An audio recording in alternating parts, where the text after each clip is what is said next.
The Merry-Go-Round, the classic novel by Somerset Maugham, Part 9, Chapter 9. But Grace found her husband more obstinate than ever before, and though she used every imaginable device, he remained unmoved. By turns, she was caressing and persuasive, scornful, bitter and angry, but at length, because of his unperturbed complacency, was seized with indignant wrath. He was a man who prided himself on the accomplishment of every resolve he formed, and his determination once made that the bridges at the end of their week's warning should go, no appeals to his reason or to his emotion would induce him to another mind. Though it hurt him infinitely to thwart his wife, though it was very painful to feel her cold antagonism, his duty seemed to point clearly in one direction, and the suffering it caused made him only more resolute to do it. Paul Castillon had a very high opinion both of the claims his tenants had upon him and of his great responsibilities towards them, and he never imagined for a moment that their private lives could be no concern of his. On the contrary, convinced that a merciful Providence had given him a trust of much consequence, he was fully prepared to answer for all who were thus committed to his charge. And he took his office so seriously that even in London he was careful to inform himself of the smallest occurrences on his estate. To all these people he was a just and not ungenerous master, charitable in their need, sympathetic in their sickness, but arrogated to himself in return full authority over their way of life. In this instance, his moral sense was sincerely outraged. The presence of Fanny Bridger appeared a contamination, and with the singular prudery of some men, he could not think of her case without a nausea of disgust. It horrified him somewhat that Grace not only could defend, but even visit her. It seemed to him that a pure woman should feel only disdain for one who had so fallen. The week passed, and Grace had been able to effect nothing. Bitterly disappointed, angry with her husband and with herself, she made up her mind that no pecuniary difficulties should add to Fanny's distress. If she had to go, at least it was possible so to provide that some measure of happiness should not be unattainable. But here she was confronted by Bridger's obstinate determination not to be separated from his daughter.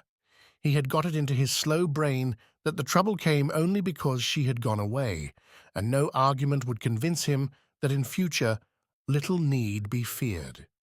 Somehow, also, he was filled with sullen resentment against the squire, and himself no less self-willed, refused to yield 1 inch. He repeated over and over that if the girl went, he and his sons must go too. Late in the afternoon of the day before that, on which Fanny was to leave forever the village of her birth, Mrs. Castillon sat moodily in the drawing-room, turning over the pages of a periodical, while Paul, now and then glancing at her anxiously, read with difficulty a late-published blue book. A servant came in to say that Bridger would like to speak with the squire. Paul rose to go to him, but Mrs. Castillon begged that he might come there. "Send him in," said the squire. Bridger entered the room somewhat timidly and stood at the door cap in hand. It was raining, and the wet of his clothes gave out an unpleasant odor. There was a certain grim savagery about the man, as though his life spent among wild things in the woods had given him a sort of fawn-like spirit of the earth.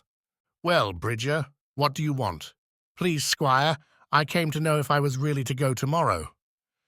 "Are you accustomed to hear me say things I don't mean? I told you that if you didn't send away your daughter within a week, I should dismiss you and your sons from my service." The gamekeeper looked down, revolving these words in his mind. Even then, he could not bring himself to believe that they were spoken in grim earnest. He felt that if only he could make Mr. Castillon understand how impossible was what he asked, he would surely allow him to stay. "There's nowhere Fanny can go. If I send her away, she'll go to the bad altogether. You doubtless know that Mrs. Castillon has promised to provide for her. I have no doubt there are homes for fallen women where she can be looked after." "Paul," cried Grace indignantly, "how can you say that?" Bridger stepped forward and faced the squire. He looked into his eyes with surly indignation. "I've served you faithfully, man and boy, for 40 years, and I was born in that there cottage I live in now. I tell you the girl can't go.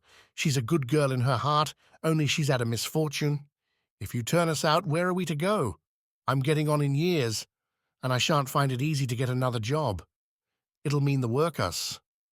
He could not express himself, nor show in words his sense of the intolerable injustice of this thing.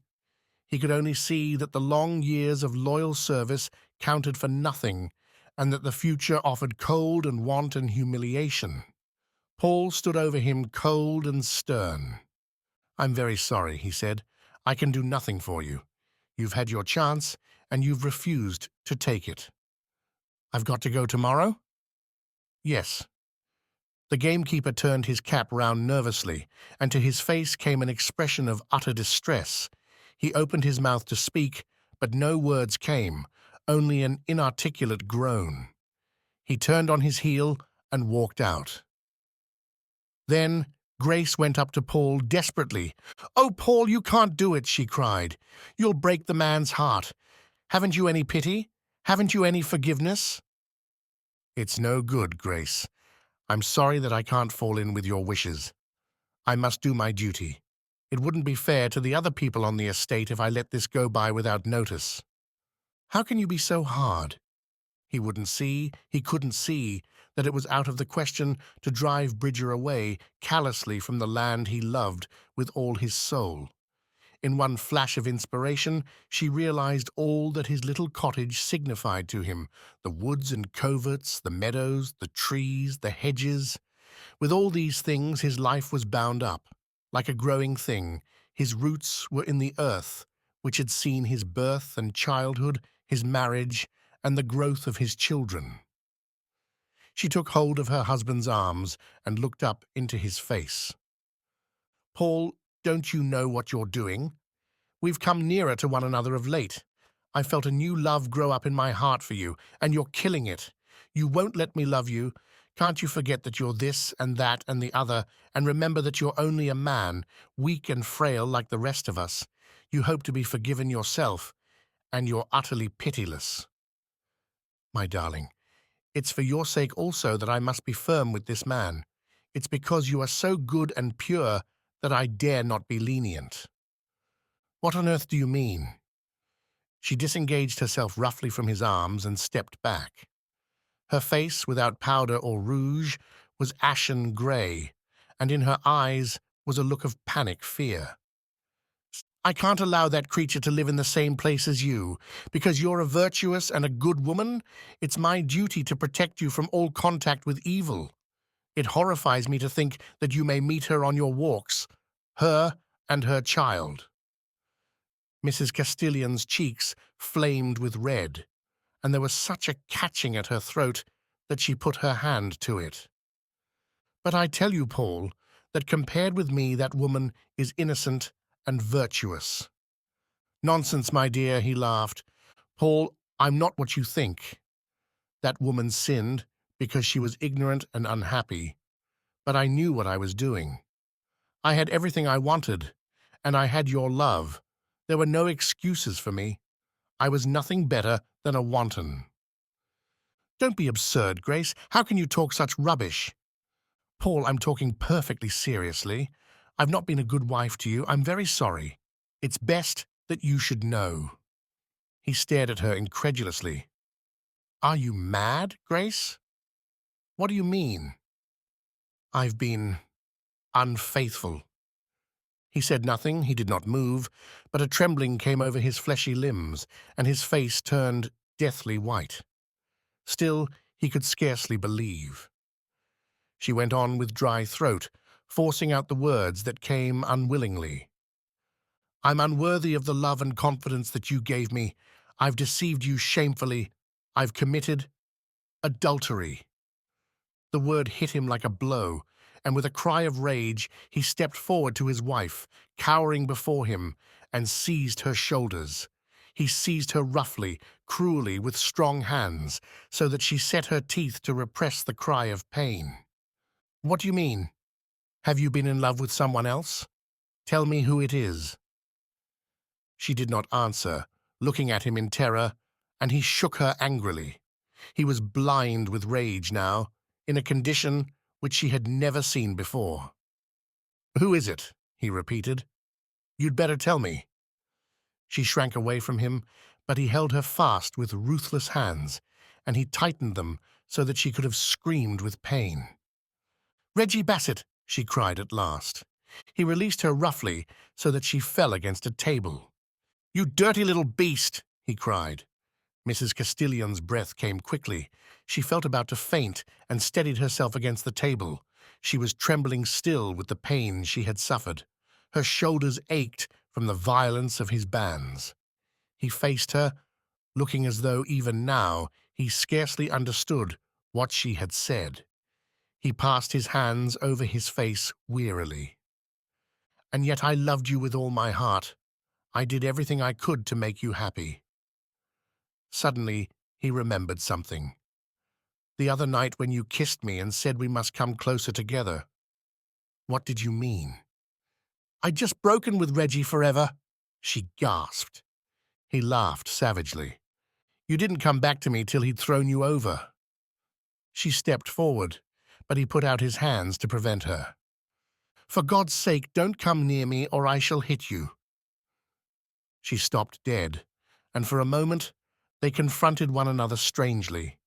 Then again, he passed his hands across his face, as though he wished to push away some horrible thing before him.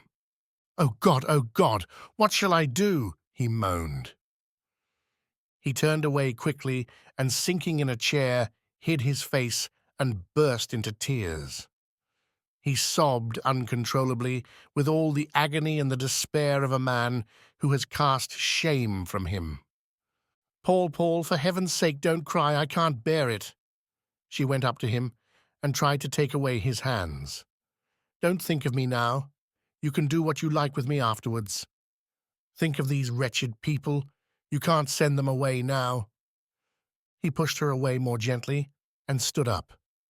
"No, I can't send them away now.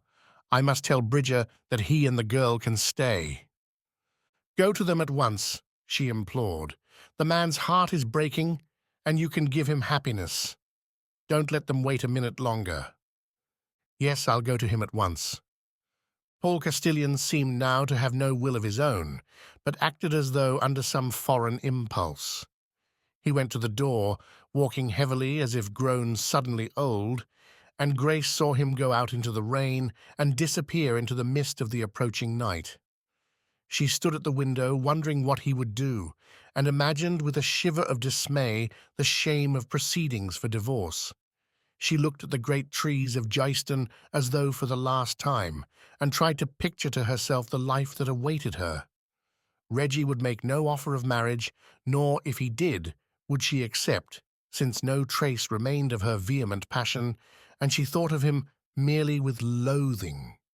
She hoped the case, going undefended, would excite small attention, and afterwards she was rich enough in her own right to live on the continent as she chose. At all events, peace of sorts would be hers, and she could drag out somehow the rest of her years. She was thankful now that she had no child, from whom separation would be unendurable. Wearily, Grace pressed her eyes. "What a fool I've been!" she cried. Quickly the events of her life marshaled themselves before her, and she looked back with shame and horror on her old self, flippant and egoistic, worthless. "Oh, I hope I'm not like that now." The minutes passed like hours, so that she was surprised because Paul did not return. She glanced at the clock and found that half an hour had gone. The Bridges' cottage was not more than 5 minutes' walk from the house, and it was incomprehensible that Paul delayed so long. She was seized with fear of impending disaster, and the mad thought came that the gamekeeper, without waiting for his master's words, in his rage and grief, had committed some horrible deed. She was on the point of sending a servant to see what had become of her husband. Suddenly, she saw him running along the drive towards the house. Dusk had set in, and she could not see plainly. At first, she thought herself mistaken, but it was Paul. He ran with little quick steps, like a man unused to running, and his hat was gone. The rain pelted down on him. Quickly, she flung open the glass doors that led into the garden and came in. "Paul, what's the matter?" she cried. And he stretched out his hands to support himself against a chair. He was soaked to the skin, muddy and dishevelled. His large white face was set to an expression of sheer horror, and his eyes started out of his head. For a moment he pressed his hand to his heart, unable to speak. "It's too late," he gasped, and his voice was raucous and strange. It was a dreadful sight, this pompous man, ordinarily so self-composed, all disarrayed and terror-struck. "For God's sake, get me some brandy." Quickly she went into the dining room and brought him a glass and the decanter. Though by habit so temperate that he drank little but claret and water, now, with shaking hand, he poured out half a tumbler of neat spirit and hastily swallowed it. He took a handkerchief and wiped his face, streaming with rain and sweat, and sank heavily into the nearest chair. Still, his eyes stared at her as though filled with some ghastly sight. He made an effort to speak, but no words came. He gesticulated with aimless hands like a madman. He groaned inarticulately. "For heaven's sake, tell me what it is," she cried. "It's too late." She threw herself in front of the London Express. She stepped forward impulsively, and then some strange power seemed to pluck her back. She threw up her hands and gave a loud cry of horror. "Be quiet! Be quiet!" he cried angrily. Then words came to him, and he uttered his story rapidly, voluble and hysteric. He was all out of breath, and did not think of what he spoke. "I went down to the cottage, and Bridger wasn't there. He was at the public house, and I went on. A man met me, running, and said there'd been an accident on the railway. I knew what it was. I ran with him, and we came to them just when they were taking her along. Oh, God, I saw her. Oh, Paul, don't tell me, I can't bear it. I shall never get it out of my eyes." "And the child?" "The child's all right. She didn't take it." "Oh, what have we done, Paul? You and I?" "It's my fault," he cried. "Only mine." "Have you seen Bridger?" "No. They went to tell him, and I couldn't bear it any more. Oh, I wish I could get it out of my eyes." He looked at his hands and shuddered. Then he got up. "I must go and see Bridger." "No, don't do that. Don't see him now when he's mad with drink and rage. Wait till tomorrow." "How are we going to spend the night, Grace? I feel I shall never sleep again." Next day, when Mr. Castillon came downstairs, his wife saw that he had slept as badly as herself. For though dressed now very carefully in the rough tweeds of the country gentleman, his face was drawn and white, his eyes heavy with watching. He advanced to kiss her as usual, but on a sudden stopped, and a flush rapidly darkened his cheek. He drew back, and without a word sat down to breakfast. Neither could eat, and after a decent interval, meant to impress the servants that nothing very unusual had happened, Paul rose heavily to his feet. "Where are you going?" she asked. "You'd better not go to Bridger's. He's been drinking hard all night, and he might hurt you. You know he's violent-tempered." "Do you think I should care if he killed me?" he answered hoarsely, his face distorted by a look of dreadful pain. "Oh, Paul, what have I done?" she cried, breaking down. "Don't he talk of that now?" He moved towards the door, and she sprang up. "If you're going to see Bridger, I must come too, I'm so afraid." "Would you mind if anything happened to me?" he asked bitterly. She looked at him with utter pain. "Yes, Paul." He shrugged his massive shoulders, and together in silence they walked along the drive. The fine weather of the last 3 weeks was gone, and the day was chilly, and an east wind blew. A low white mist lay over the park, and the dripping trees were very cheerless. No sign of life was seen at Bridger's cottage, but the little garden, usually so trim and neat, was trampled and torn, as though many men had gone carelessly over the beds. Paul knocked at the door and waited, but no answer came. He lifted the latch and, followed by Grace, walked in.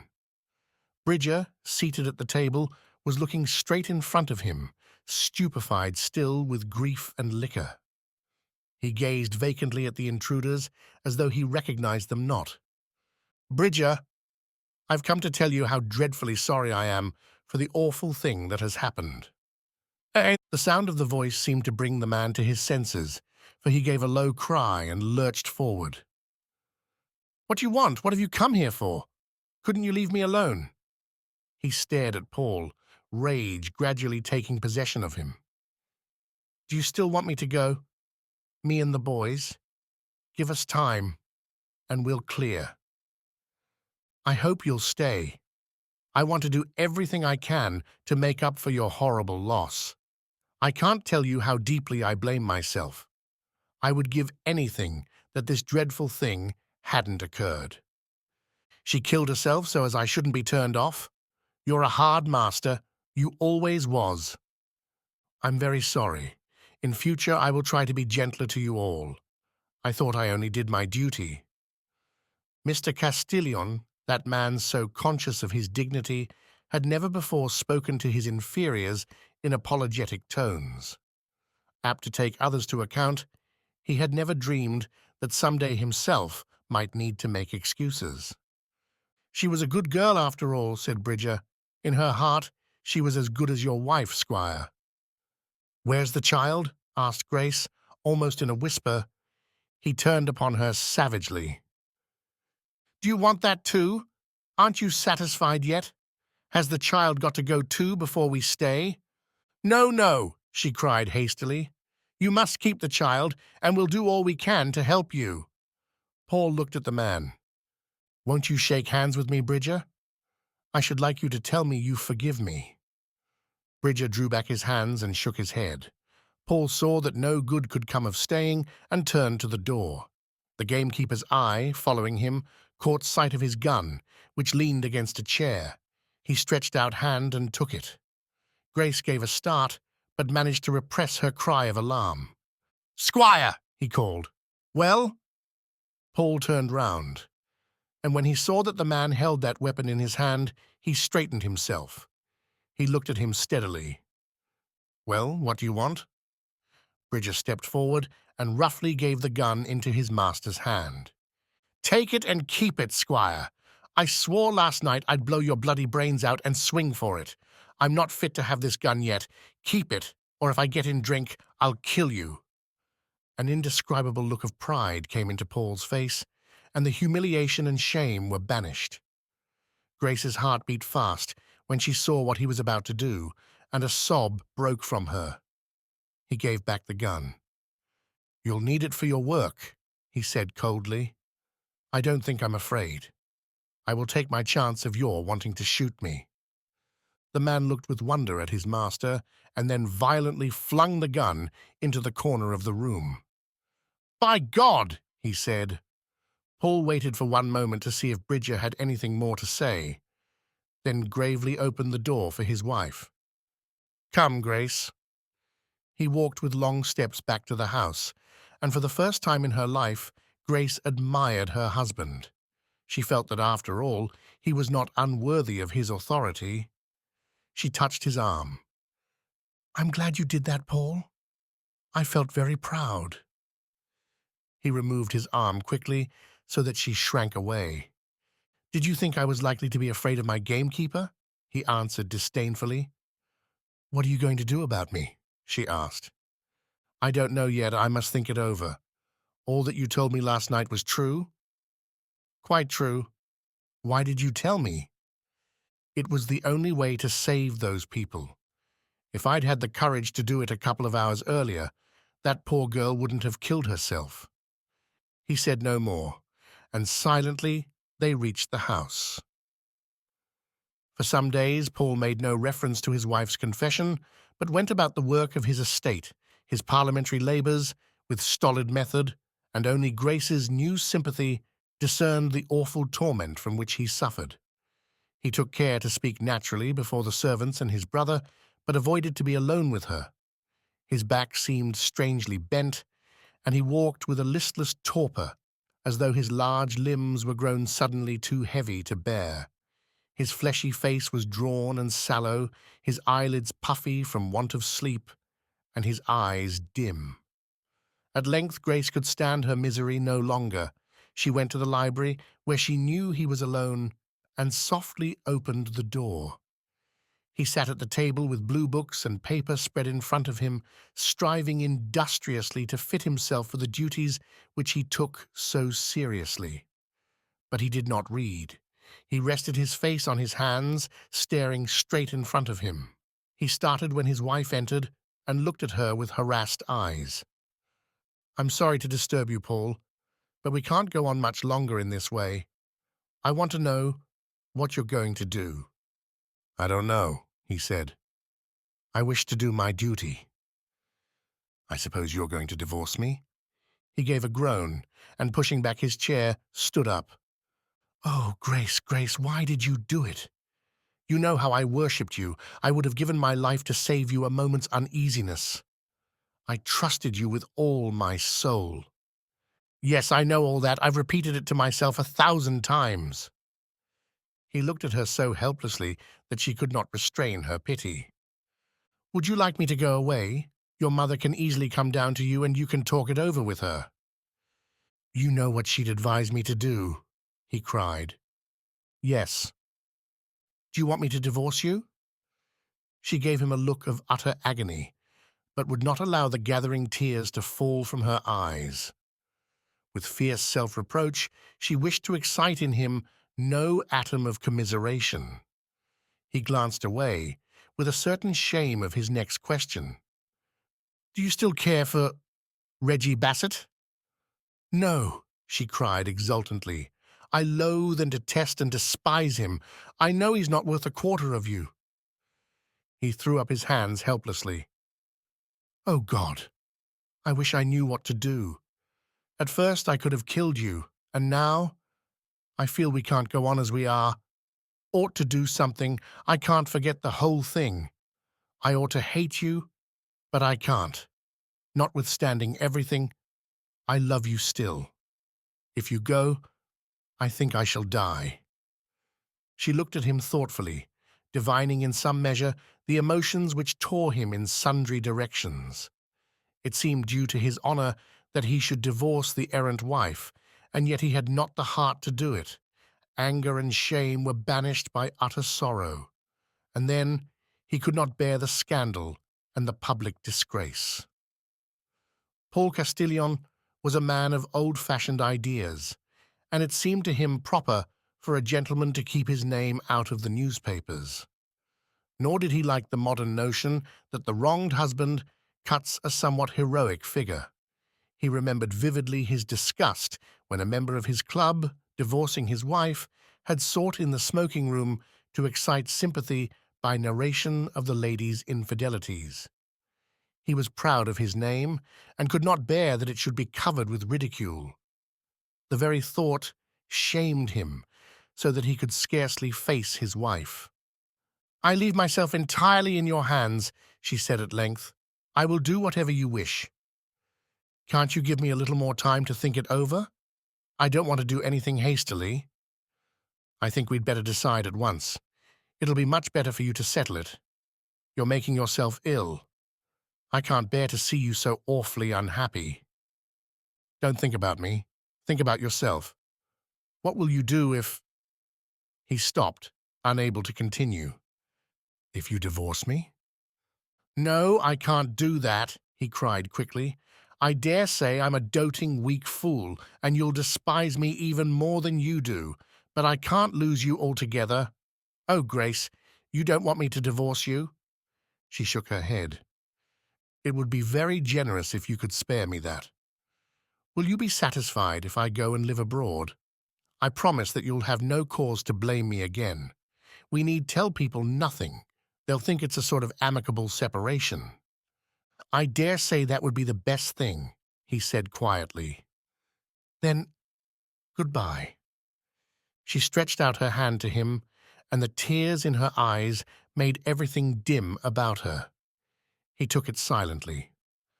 I want to tell you once more, Paul, how bitterly I regret all the unhappiness I've caused you. I was never a good wife to you. I hope with all my heart that you'll be happier now. How can I be happy, Grace? You are all my happiness. I can't help it. All these days, I've fought against it. I've done all I could.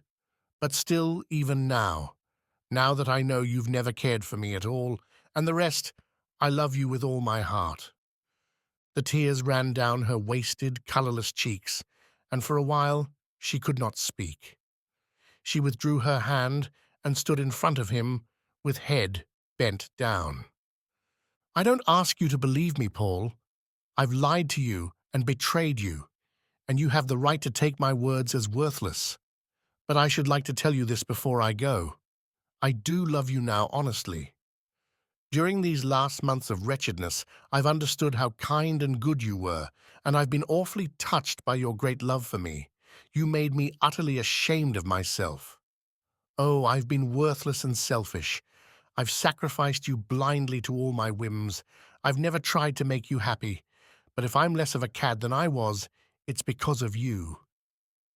And the other day, when you gave that man his gun, I was so proud of you, and I felt such a poor, mean creature I could have fallen on my knees before you and kissed your hands. She took her handkerchief and dried her eyes. Then, forcing a smile, for one moment she flashed at him a gay look, such as she had been accustomed to give. "Don't think too badly of me, will you?" "Oh, Grace, Grace," he cried, "I can't bear it. Don't go. I want you so badly. Let us try again." The colour rushed to her face, and she went to him quickly. "Paul, do you think you ever can forgive me? I tell you I love you as I never loved you before." "Let us try." He opened his arms, and with a cry of joy she flung herself into them. She lifted her lips to him, and when he kissed her, she pressed more closely to him. "My darling husband," she whispered, "oh, Grace, let us thank God for his mercy to us." Chapter 10. The summer passed, and Miss Ley went her way as usual, going industriously, with the vivacity of a young girl, to the various entertainments offered by the season. She had a knack for extracting amusement from functions which others found entirely tedious, and with sprightly, good-natured malice related her adventures conscientiously to the faithful Frank. He, of course, remained in London, but once a fortnight went to see Herbert Field at Tercanbury. His visits, though himself knew they were useless, were of singular consolation to the deanery household. His kindly humour and his sympathy had so endeared him that all looked forward with the keenest pleasure to his arrival, and he had a way of arousing confidence so that even Bella felt nothing more could be done for her husband than Frank did. On reaching home from Paris, they had settled down very quietly, and though at first the Dean felt some uneasiness in Herbert's presence, this was soon replaced by a very touching affection. He learnt to admire the unflinching spirit with which the youth looked forward to inevitable death, the courage with which he bore pain. When the weather grew warmer, Herbert lay all day in the garden, rejoicing in the green leaves and the flowers and the singing of the birds. And forsaking his erudite studies, the Dean sat with him, talking of ancient authors or of the roses he loved so well. They played chess interminably, and Bella loved to watch them. The sun, broken into patches of green and yellow by the leaves, colouring them softly. It amused her to see the little smile of triumph with which her father looked up when he made a move to puzzle his opponent, and the boyish laugh of Herbert when he found a way out of the difficulty. They both seemed her children, and she could not tell which was dearer to her. But cruelly the disease progressed, and at length Herbert was confined to bed. A terrible hemorrhage exhausted him, so that Frank could not conceal from Bella his fear that at length the end was coming. For months he's been hanging on a thread, and the thread is breaking. I'm afraid you must prepare yourself for the worst. Do you mean it can only be a question of weeks? She asked with agony. He hesitated for a while, but decided it was better to tell her the truth. I think it's only a question of days. She looked at him steadily, but her face by now was so trained to self-command that no expression of horror or of pain disturbed its steadfast gravity. Can nothing be done at all? She asked. Nothing. I can be of no more use to you, but if it will comfort you at all, you'd better wire for me if he has another hemorrhage. It will be the last? Yes. When she went back to Herbert, he smiled so brightly that it seemed impossible Frank's gloomy judgment could be true. Well, what does he say? He says you keep your strength wonderfully, she answered, smiling. I hope soon you'll be able to get up again. I feel as well as possible. In another fortnight, we can go to the seaside. Each knew that the other hid his real thought, but neither had the heart to put aside the false hopes with which they had so long tried to reassure themselves. Yet to Bella, the strain was growing unendurable, and she besought Miss Ley to come and stay with them. Her father was grown so fond of Herbert that she dared not tell him the truth, and desired Miss Ley to distract his attention. She could not, unaided, continue much longer her own cheerfulness, and only the presence of someone else might make it possible to preserve a certain sober hilarity. Miss Ley consented and forthwith arrived, but perceiving that it was her part to add some gaiety to that last act of life, she felt it a little gruesome. It was as though she were invited to some grim festival to watch the poor boy die. However, with unusual energy, she exerted herself to amuse the Dean, and having an idea that her powers of conversation were not altogether contemptible, took pains to be at her best. It did Herbert infinite good to hear her talk with the old man, bantering him gently, playing about his words with the agility of a light-winged butterfly, propounding hazardous theories which she defended with all possible ingenuity. The Dean took pleasure in the contest, and opposed her with all the resources of his learning and his common sense. With questions apparently guileless, he strove to lure her to self-contradiction, but when he managed this, it profited him little, for she would extricate herself with a verbal quip, a prance, a flourish, and a caper, or else, since the only importance lay in the aesthetic value of a phrase, assert her utter indifference to the matter of the argument. To prove a commonplace, she would utter paradox after paradox. To make the fantastic obvious, would argue with the staid logic of Euclid. Man has 4 passions, she said, love, power, food, and rhetoric, but rhetoric is the only one that is proof against satiety, ennui, and dyspepsia. A fortnight passed, and one morning Herbert Field, alone with Bella, had another attack of hemorrhage, so that for a while she thought him dying. He fainted from exhaustion, and in terror she sent for the local doctor. Presently he was brought round to consciousness, but it was obvious that the end had come. From this final attack he could never rally. Yet it seemed impossible that human skill should have no further power. Surely there must be some last desperate remedy for which the moment was now at hand, and Bella asked Miss Ley whether Frank might be sent for. Anyhow, we shall never trouble him again, she said. You don't know Frank, answered Miss Ley. Of course he'll come at once. A telegram was dispatched, and within 4 hours Frank arrived, only to see that Herbert's condition was hopeless. He hovered between life and death, kept alive by constant stimulants, and they could do nothing but sit and wait.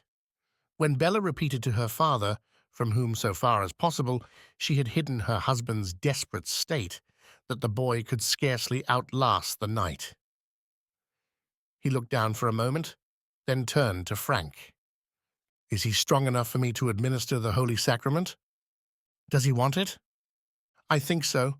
I have talked to him before, and he told me that he wished to take it before he died." "Very well."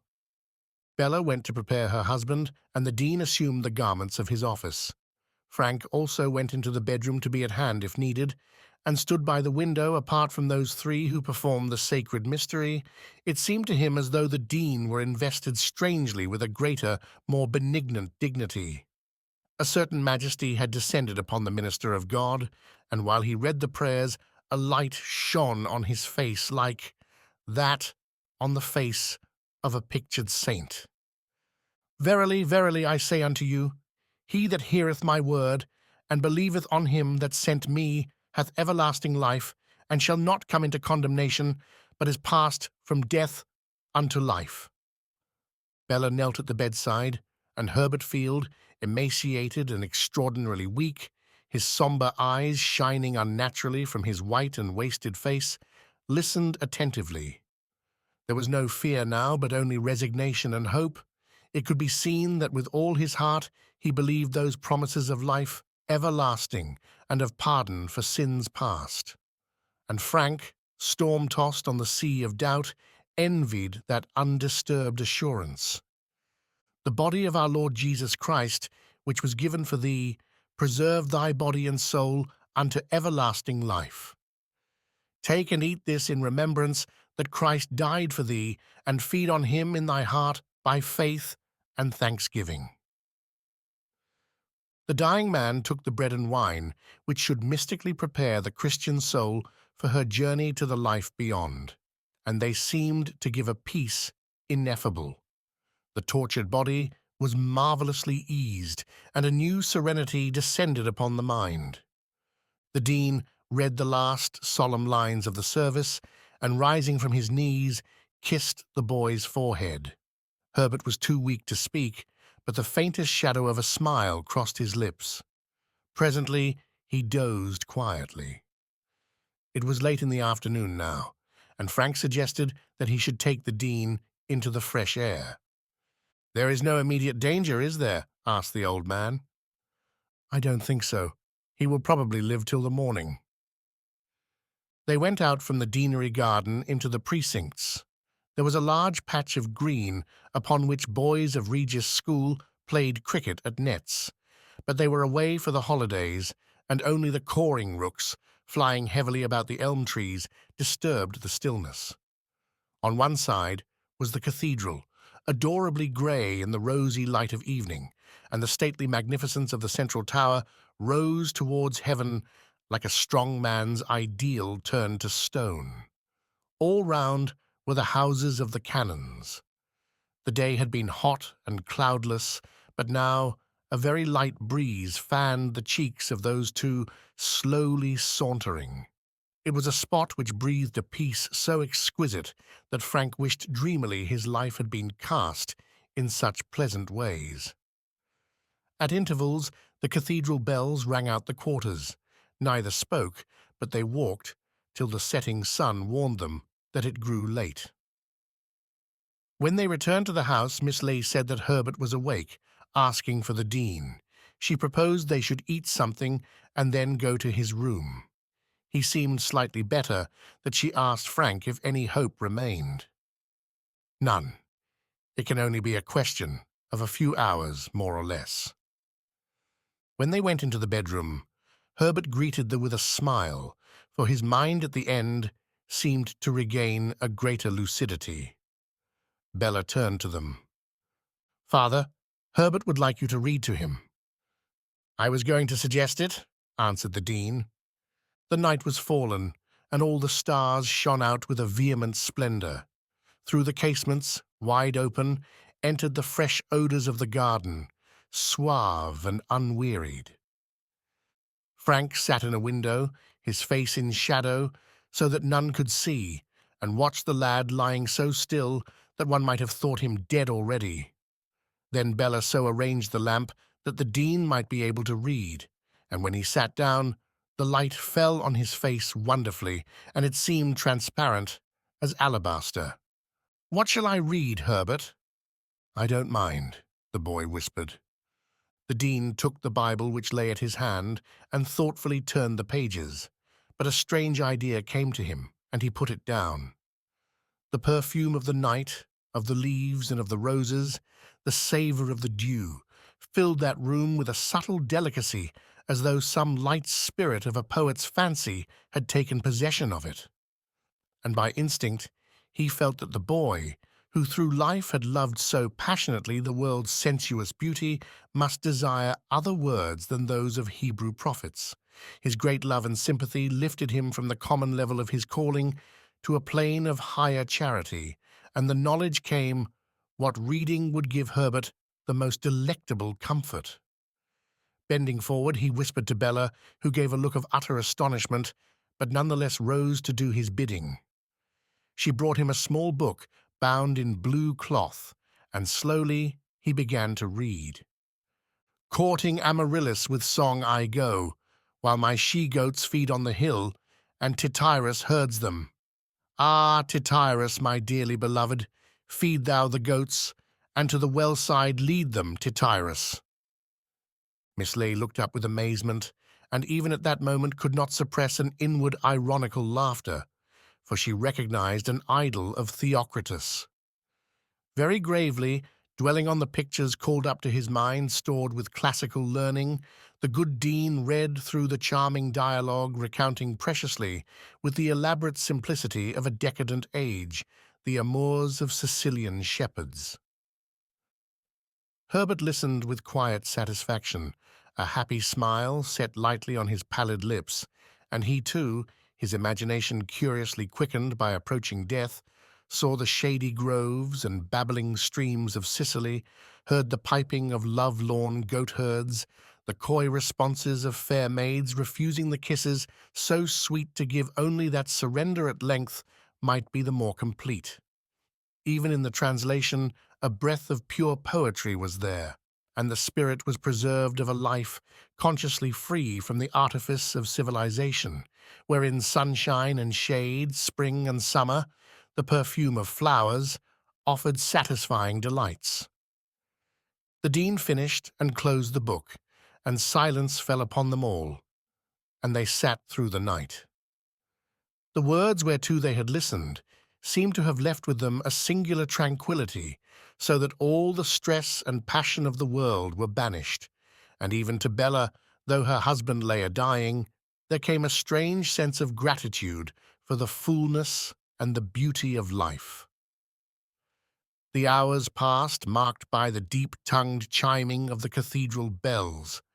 Every quarter they pealed their warning, ominous yet not terrifying, and to all it seemed that the parting soul waited only for the day to take her flight. The silence was extraordinary, more lovely than sweet music. It seemed a living thing that filled the chamber of death with peace unspeakable. And the night was dark, for the stars now were vanished before the full moon, but the goddess spared the room her frigid brilliancy and left the garden tenebrous. No breath of wind touched the trees, and not a rustle of leaves disturbed the stilly calm. The muteness of the sleeping town seemed all about them, so profound that one felt some spirit had descended thereon, throwing over all things, to emphasize the wakefulness of those who watched. A shroud of death. Then a sound stole through the air, so gradual and delicate a sound that none could tell how it began. One might have thought it born miraculously of the very silence. It was a silvery, tenuous note that travelled through the stillness like light through air, and all at once, with a suddenness that startled, broke into passionate, vehement song. It was the nightingale. The placid night rang like a sounding board, and each breath of air took up the tremulous magic. The birds sang in a hawthorn tree below the window, and its rapture rang through the garden, rang into the large room, to the ears of the dying youth. He started from his sleep, and it seemed as though he were called back from death. None stirred, all fascinated and imprisoned by that miracle of song. Passion and anguish and exultation rising and falling in perpetual harmony. Sometimes the beauty was hardly sufferable, as though was reached at length the heart's limit of endurance, so that one could have cried out with the sorrow of it. The music was poured upon the listening air, trembling and throbbing with pain, joyous, triumphant, and conscious of might. It hesitated like a lover who knows that his love is hopeless. It was like the voice of a dying child, lamenting the loveliness it would never know. It was the mocking laughter of a courtesan for whose sake a man has died. It wept and prayed and gloried in the joy of living. It was all sweetness and tenderness, offering pardon for sins past and charity and peace and the rest that ever endures. It exulted in the sweet scents of the earth, the multicolored flowers, the gentle airs, the dew, and the white beam of the moon. Inhuman, ecstatic, defiant, the nightingale warbled, drunk with the beauty that issued from his throat. To Herbert, curiously alert, all his senses gathered to one last effort of appreciation. It recalled the land which he had never seen. Hellas, Hellas with its olive gardens and its purling streams, its grey rocks all rosy in the setting sun, and its sacred groves, its blithe airs, and its sonorous speech. Passed through his mind Philomel chanting for ever her distress, and Pan the happy shepherd, and the fauns and the flying nymphs. All the lovely things whereof he had read and dreamed appeared before him in one last, passionate vision of a glory that was long since set. At that moment he was happy to die, for the world had given him much, and he had been spared the disillusion of old age. But to Frank, the nightingale sang of other things, of the birth which follows ever on the heel of death, of life ever new and desirable, of the wonder of the teeming earth, and the endless cycle of events. Men came and went, and the world turned on. The individual was naught, but the race continued its blind journey toward the greater nothingness. The trees shed their leaves, and the flowers drooped and withered, but the spring brought new buds. Hopes were dead before the desired came about. Love perished, the love that seemed immortal. One thing succeeded another restlessly, and the universe was ever fresh and wonderful. He, too, was thankful for his life. And then, suddenly, in the very midst of his song, when he seemed to gather his heart for a final burst of infinite melody, the nightingale ceased, and through all the garden passed a shudder, as though the trees and the flowers and the taciturn birds of the day were distraught because they awoke suddenly to common life. For an instant the night quivered still with the memory of those heavenly notes, and then, more profoundly, the silence returned. Herbert gave a low sob, and Bella went to him quickly. She bent down to hear what he said. "I'm so glad," he whispered.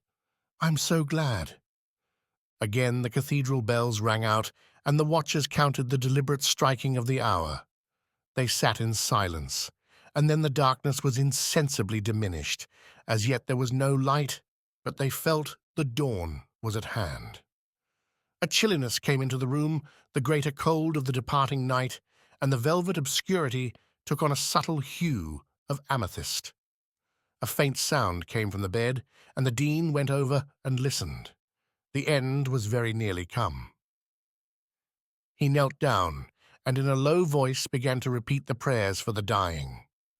Almighty God, with whom do live the spirits of great men made perfect, after they are delivered from their earthly prisons, we humbly commend the soul of this thy servant, our dear brother, into thy hands, most humbly beseeching thee that it may be precious in thy sight. Wash it, we pray thee, in the blood of that immaculate Lamb that was slain to take away the sins of the world, that whatsoever defilements it may have contracted in the midst of this miserable world, through the lusts of the flesh or the wiles of Satan, being purged and done away, it may be presented pure and without spot before thee. Miss Leigh stood up, and touched Frank's arm. "Come," she whispered, "you and I can do no more good. Let us leave them." He rose silently, and following her, they stole very gently from the room. "I want to walk in the garden," she said, her voice trembling. But once in the open air, her nerves, taut till then by a great effort of will, gave way on a sudden, and the strong, collected woman burst into a flood of tears. Sinking on a bench, she hid her face and wept uncontrollably. "Oh, it's too awful," she cried. "It seems so horribly stupid that people should ever die." Frank looked at her gravely and in a reflective fashion filled his pipe. "I'm afraid you're rather upset. You'd better let me write you out a little prescription in the morning." "Don't be a drivelling idiot," she cried. "What do you think I want with your foolish bromides?" He did not answer, but deliberately lit his pipe, and though Miss Ley knew it not, his words had the calming effect he foresaw. She brushed away the tears and took his arm. They walked up and down the lawn slowly, but Miss Ley, unused to give way to her emotions, was shaken still, and he felt her trembling. "It's just at such times as these that you and I are so utterly helpless, when people's hearts are breaking for a word of consolation, when they're sick with fear because of the unknown. We can only shrug our shoulders and tell them that we know nothing. It's too awful to think that we shall never see again those we have loved so deeply. It's too awful to think that nothing awaits us but cold extinction. I try to put death from my thoughts. I wish never to think of it, but it's hateful, hateful. Each year I grow older, I'm more passionately attached to life. After all, even if the beliefs of men are childish and untrue, isn't it better to keep them? Surely superstition is a small price to pay for that wonderful support at the last hour, when all else fades to insignificance. How can people have the heart to rob the simple-minded of that great comfort? But don't you think most of us would give our very souls to believe? Of course we need it, and sometimes so intensely that we can hardly help praying to a God we know is not there. It's very hard to stand alone and look forward without hope. They wandered still, and the birds began to sing blithely. Nature awoke from her sleep slowly with languid movements. The night was gone, and yet the day was not come. The trees and the flowers stood out with a certain ghostly dimness, and the air in those first moments of dawn was fresh and keen. All things were swathed in a strange violet light that seemed to give new contours and new hues. There was a curious self-consciousness about the morning, and the leaves rustled like animate beings. The sky was very pale, cloudless, grey, and amethystine. And then suddenly a ray of yellow light shot right across it, and the sun rose. "Do you know," said Frank, "it seems to me that just as there is an instinct for life, there must be an instinct for death also. Some very old persons, here and there, long for the release, just as the majority long for existence. Perhaps in the future this will be more common, and just as certain insects, having done their life's work, die willingly without regret from sheer cessation of the wish to live, so it may happen that men too will develop some such feeling, and then death will have no terrors, for we shall come to it as joyfully as after a hard day we go to our sleep." "And meanwhile?" asked Miss Ley with a painful smile. "Meanwhile we must have courage. In our sane moments we devise a certain scheme of life, and we must keep to it in the hour of trouble. I will try to live my life so that when the end comes I can look back without regret and forward without fear." But now the sun flooded the garden with its magnificence, and there was a beauty in the morning that told more eloquently than human words the good lesson that life is to the living and the world is full of joy. Still, The birds sang their merry songs, throstle and merle and finch and twittering sparrow, and the flowers, defiant, squandered their perfume.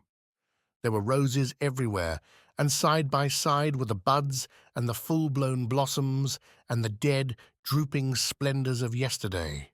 The great old trees of the deanery garden were fresh and verdant, as though they had not bloomed and faded for 100 years. The very air was jocund and gay, and it was a delight merely to stand still and breathe. But while they walked, Miss Leigh gave a cry, and leaving Frank's arm, stepped forward. For Bella was seated on a bench under a tree, with the sun shining full on her face. She stared in front of her with wide-open eyes, unblinded by the brilliance, and the lines of care were suddenly gone from her face. Her expression was radiant, so that for a moment she was a beautiful woman. "Bella, what is it?" cried Miss Leigh. "Bella!" She lowered her eyes and passed her hand over them, for now they were dazzled with shining gold. An ecstatic smile broke upon her lips. He died when the sun came into the room. A bridge of gold was set for him, and he passed painlessly into the open. "Oh, my poor child." Bella shook her head and smiled again. "I'm not sorry. I'm glad that his suffering is over. He died so gently that at first I didn't know it. I could hardly believe he was not asleep. I told Father. And then I saw a lovely butterfly, a golden butterfly such as I've never seen before, hover slowly about the room. I couldn't help looking at it, for it seemed to know its way, and then it came into the sunbeam and floated out along it, floated into the blue sky, and then I lost it." A week later, Miss Leigh was in London, where she meant to stay through August, partly because it bored her to decide where to spend that holiday season, partly because Mrs. Barlow Bassett had been forced to go to a private hospital for an operation, but still more because Frank's presence gave her the certainty that she would have someone to talk to whenever she liked. That month vastly amused her, for London gained then somewhat the air of a foreign capital, and since few of her acquaintance remained, she felt free to do whatever she chose without risk of being thought wilfully eccentric. Miss Leigh dined with Frank in shabby little restaurants in Soho, where neither the linen nor the frequenters were of a spotless character, but it entertained her much to watch bearded Frenchmen languishing away from their native land, and to overhear the voluble confidences of ladies whose position in society was scarcely acknowledged. They went together to music halls over the river, or drove on the tops of buses, and discussed interminably the weather and eternity, the meaning of life, the foibles of their friends, Shakespeare, and the Bilharzia Hematobe. Miss Leigh had left Bella and the Dean at Tercanbury. The widow never for a moment lost her grave serenity. She attended the burying of her husband with dry eyes, absently as though it were a formal ceremony that had no particular meaning to her, and the Dean, who could not understand her point of view, was dismayed, for he was broken down with grief, and it was his daughter who sought to console him. She repeated that Herbert was there among them now, and the furniture of the house, the roses of the garden, the blue of the sky, gained a curious significance, since he seemed to be in all things, partaking of their comfortable beauty and adding to theirs a more subtle loveliness. Soon Miss Leigh received from her friend a letter, enclosing one from Herbert, scribbled in pencil but a few days before his death.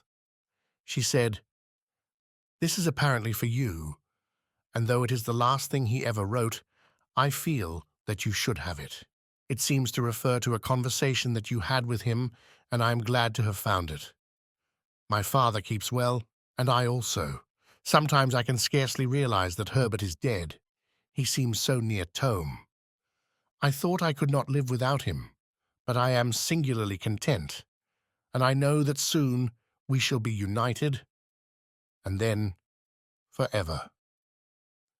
The letter was as follows. "Dear Miss Leigh, You wanted to ask me a question the other day and were afraid in case you pained me, but I guessed it and would have answered very willingly. Did you not wish to know whether, notwithstanding poverty and illness and frustrated hopes and the prospect of death, I was glad to have lived? Yes, notwithstanding everything, except that I must leave Bella, I am not sorry to die, for I know at last well enough that I should never have been a great poet, and Bella will join me soon. I have loved the world passionately, and I thank God for all the beautiful things I have seen. I thank God for the green meadows round Tercanbury, and the elm trees, and the grey, monotonous sea. I thank him for the loveliness of the cathedral on rainy afternoons in winter, and for the jewelled glass of its painted windows, and for the great clouds that sway across the sky. I thank God for the scented flowers and the caroling birds, for the sunshine and the spring breezes, and the people who have loved me. Oh yes, I am glad to have lived, and if I had to go through it all again, with the sorrows and disappointments and the sickness, I would take it willingly, for to me at least, the delight of life has been greater than the pain.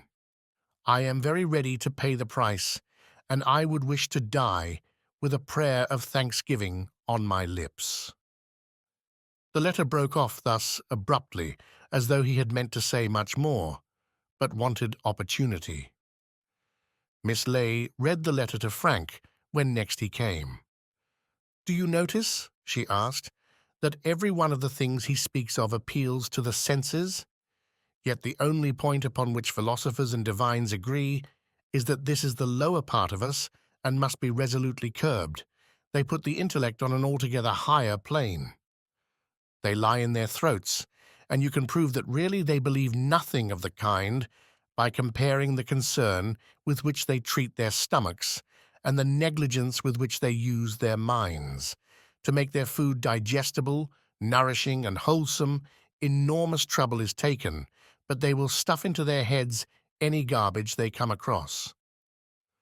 When you contrast the heedlessness with which people choose their books from Moody's and the care with which they order their dinner, you can be sure, whatever their protestations, that they lay vastly more store on their bellies than on their intellects."